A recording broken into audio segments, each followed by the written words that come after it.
Fishing communities on the Gulf of Guinea are suffering.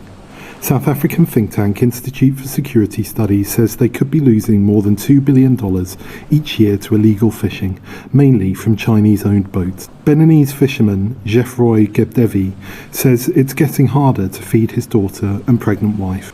At the moment, we are suffering a lot. The number of fish that we manage to catch now is much lower than what we used to. Nothing is going the way it used to.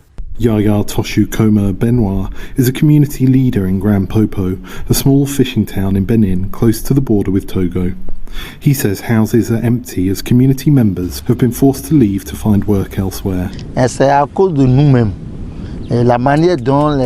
The techniques some people use in the open sea catch fish that haven't fully developed. That's why there are no more fish. If we can ban this practice, that's good.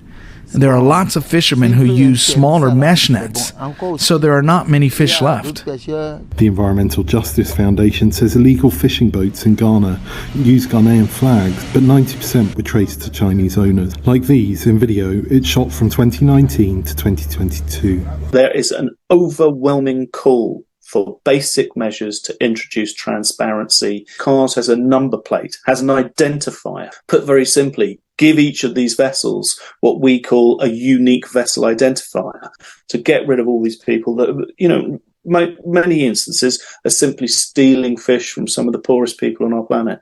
China has repeatedly denied any wrongdoing, with one article in the state-affiliated Global Times newspaper last year rejecting what it called Western media rumours of China's illegal fishing and saying Beijing had tightened oversight of deep-sea fishing boats. Benin, Ghana and Togo in 2022 agreed joint patrols and information sharing with support from the European Fisheries Control Agency, EFCA, through a centre in Accra.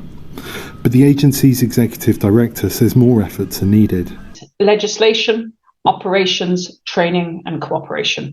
One of the key things that you want to be looking for is to make sure that there is consequences for the people who've been doing the illegal fishing. As for Gebedevi, he just wants to feed his family. We live in hope. We have hope that it will get better. Other fishermen VOA spoke to in Benin said the joint patrols seemed to be helping and fish stocks were showing some signs of improvement. Henry Wilkins for VOA News, Grand Popo, Benin.